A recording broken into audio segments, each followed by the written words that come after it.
एक जनाबे वाली बंदा जिहदी उम्र 45 साल आ ओहदी घर दे विच डैड बॉडी पई है। इस भाई ने 2 विआह कीते होए सीगे। दूसरा विआह कीता होया सीगा उस बुढ़ी दी पहले खामद दे विचों जिहड़ी कुड़ी सी उत्ते भाई साहब बुरी नज़र रखण लग गए। तुहानूं मां विआह दित्ती सी, तुसीं भैण वाल भी तुर पे हो। अपने सौतेले बाप नूं कतल करके ते अपनी भैन दी जान छड़ा ली। अस्सलाम वालेकुम।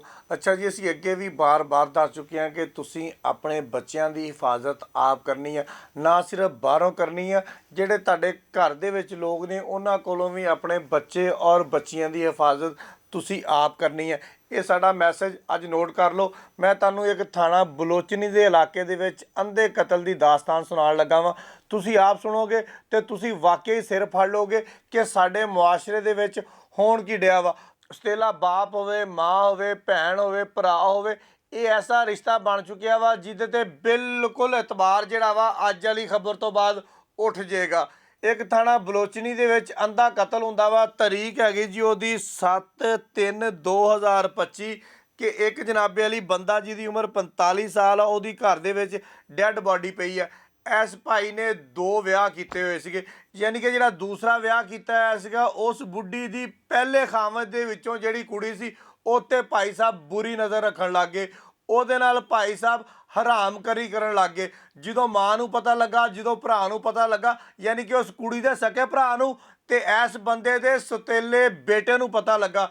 ਉਹਨਾਂ ਨੇ ਕਿਹਾ ਜੀ ਭਾਈ ਸਾਹਿਬ ਤੁਹਾਨੂੰ ਮਾਂ ਵਿਆਹ ਦਿੱਤੀ ਸੀ, ਤੁਸੀਂ ਭੈਣ ਵਾਲ ਵੀ ਤੁਰ ਪਏ ਹੋ, ਤੁਸੀਂ ਬਾਕੀ ਮਾਮਲਾਤ ਵਾਲ ਵੀ ਤੁਰ ਪਏ ਹੋ, ਸਿਰਫ ਮਾਂ ਤੱਕ ਮਹਿਦੂਦ ਰਹੋ ਜਨਾਬ। ਉਹਨਾਂ ਨੇ ਖੈਰ ਜੀ ਆਪਣੀ ਭੈਣ ਨੂੰ ਲਿਆ ਤੇ ਆਪ ਜਾ ਕੇ ਖੋਲਣੇ ਵਾਲਾ ਮਕਾਨ ਜਿਹੜਾ ਸੀ ਨਾ ਉੱਥੇ ਕੋਈ ਕਿਰਾਏ ਤੇ ਲੈ ਲਿਆ, ਜੋ ਵੀ ਕਰ ਲਿਆ।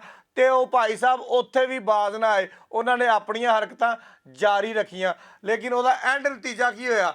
ਉਹਦਾ ਨਤੀਜਾ ਕੀ ਨਿਕਲਿਆ? ਜਿਹੜਾ ਸਤੇਲਾ ਪੁੱਤਰ ਸੀਗਾ ਉਹਨੇ ਆਪਣੇ ਦੋਸਤਾਂ ਦੇ ਨਾਲ ਰਲ ਕੇ ਆਪਣੇ ਸੌਤੇਲੇ ਬਾਪ ਨੂੰ ਕਤਲ ਕਰਕੇ ਤੇ ਆਪਣੀ ਭੈਣ ਦੀ ਜਾਨ ਛੜਾ ਲਈ। ਹੁਣ ਜਨਾਬੇ ਵਾਲੀ ਨਾ ਮਾਂ ਦੇ ਨਾਲ ਕੁਛ ਹੋਏਗਾ ਤੇ ਨਾ ਭੈਣ ਦੇ ਨਾਲ ਕੁਛ ਹੋਏਗਾ। ਖੈਰ ਜੀ, ਅਸੀਂ ਹੁਣ ਆਨੇ ਜੀ ਪ੍ਰੈਸ ਰਿਲੀਜ਼ ਵਾਲ, ਜਿਹੜੀ ਜਨਾਬੇ ਵਾਲੀ ਪੁਲਿਸ ਨੇ ਇੱਕ ਜਾਰੀ ਕੀਤੀ ਹੈ।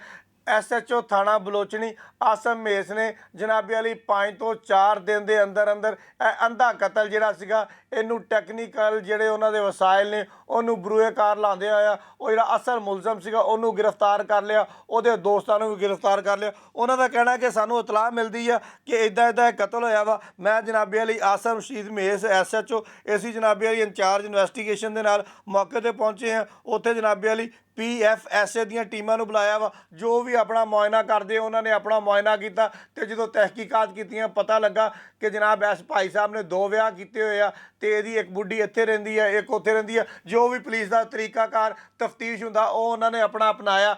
ਅਪਣਾਉਣ ਤੋਂ ਫੌਰੀ ਬਾਅਦ ਇੱਕ ਅੰਧੇ ਕਤਲ ਦਾ ਟਰੇਸ ਕਰਕੇ ਤੇ ਉਹਨਾਂ ਨੇ ਜਨਾਬੇ ਵਾਲੀ ਆਪਣੇ ਅਫਸਰਾਨੇ ਬਾਲਾਂ ਨੂੰ ਦੱਸਿਆ ਕਿ ਇਹ ਭਾਈ ਕਾਤਲ ਆ, ਇਸ ਵਜ੍ਹਾ ਤੋਂ ਕਤਲ ਹੋਇਆ ਵਾ, ਇਹ ਗੱਲ ਆ ਤੇ ਇਹ ਬਾਤ ਆ। 2 ਮੁਲਜ਼ਮ ਜਿਹੜੇ ਨੇ ਇਹਦੇ ਵਿੱਚ ਗ੍ਰਿਫਤਾਰ ਹੋ ਗਏ ਨੇ। ਇੱਕ ਮੁਲਜ਼ਮ ਦੀ ਜਿਹੜੀ ਗ੍ਰਿਫਤਾਰੀ ਹੈ ਨਾ ਉਹ ਬਕਾਇਆ ਰਹਿੰਦੀ ਹੈ। ਉਹ ਮੇਰੇ ਖਿਆਲ ਅਬੂਰੀ ਜ਼ਮਾਨਤ ਹੈ। ਜਦੋਂ ਉਹਦੀ ਜ਼ਮਾਨਤ ਕੈਂਸਲ ਹੋਏਗੀ ਉਹਨੂੰ ਵੀ ਗ੍ਰਿਫਤਾਰ ਕਰ ਲਿਆ ਜਾਏਗਾ। ਹੁਣ ਪੁਲਿਸ ਦਾ ਇਹ ਕਹਿਣਾ ਵਾ ਕਿ ਆਪਣੇ ਇਰਦ ਗਿਰਦ ਕੋਈ ਵੀ ਤੁਹਾਨੂੰ ਮਸ਼ਕੂਕ ਸ਼ੈ ਨਜ਼ਰ ਆਉਂਦੀ ਆ, ਕੋਈ ਬੱਚਾ ਨਜ਼ਰ ਆਉਂਦਾ, ਕੋਈ ਬੱਚੀ ਨਜ਼ਰ ਆਉਂਦੀ ਆ, ਫੌਰੀ ਤੌਰ 'ਤੇ ਪੁਲਿਸ ਦਾ ਜਿਹੜਾ ਨੰਬਰ ਆ 15 ਉਹ 'ਤੇ ਰਾਬਤਾ ਕਰਕੇ ਪੁਲਿਸ ਨੂੰ ਦੱਸੋ ਤਾਂ ਕਿ ਪੁਲਿਸ ਬਰ ਵਕਤ ਕਾਰਵਾਈ ਕਰ ਸਕੇ। ਸਾਡਾ ਮੈਸੇਜ ਅੱਜ ਵੀ ਉਹੀ ਆ, ਕੱਲ੍ਹ ਵੀ ਉਹੀ ਸੀਗਾ ਕਿ ਆਪਣੇ ਬੱਚੇ ਔਰ ਬੱਚੀਆਂ ਨੂੰ ਨਾ ਸਿਰਫ ਤੁਸੀਂ ਬਾਹਰ ਤਹਫਜ਼ ਦੇਣਾ ਵਾ ਬਲਕਿ ਘਰ ਦੇ ਅੰਦਰ ਵੀ ਤਹਫਜ਼ ਦੇਣਾ ਵਾ। ਨਹੀਂ ਤੇ ਇਸ ਤਰ੍ਹਾਂ ਦੇ ਵਾਕਿਆਤ ਅਸੀਂ ਅੱਗੇ ਵੀ ਰਿਪੋਰਟ ਕਰਦੇ ਰਹੇ ਹਾਂ ਜਿੱਥੇ ਸੌਤੇਲੇ ਬਾਪ ਆਪਣੇ ਸੌਤੇਲੇ ਬੱਚਿਆਂ ਦੇ ਨਾਲ, ਆਪਣੀ ਸੌਤੇਲੀ ਬੱਚੀਆਂ ਦੇ ਨਾਲ ਇਸ ਤਰ੍ਹਾਂ ਦੇ ਵਾਕਿਆਤ, ਜ਼ਨਾ, ਹਰਾਮਕਾਰੀ ਜੋ ਵੀ ਕਰਦੇ ਰਹੇ ਨੇ ਔਰ ਹੁਣ ਵੀ ਹੁੰਦਾ ਪਿਆ। ਉਹਦਾ ਨਤੀਜਾ ਫਿਰ ਇਹੀ ਨਿਕਲਦਾ ਵਾ ਕਿ ਕਤਲੋ ਗਾਰਤ ਹੁੰਦੀ ਆ। ਜਿਹੜੇ ਭਰਾ ਨੇ ਉਹ ਚੀਜ਼ਾਂ ਨੂੰ ਬਰਦਾਸ਼ਤ ਨਹੀਂ ਕਰਦੇ। ਇਹੀ ਕੇਸ ਜਿਹੜਾ ਵਾ ਤੁਹਾਡੇ ਸਾਹਮਣੇ ਆ। ਬਹੁਤ ਸ਼ੁਕਰੀਆ।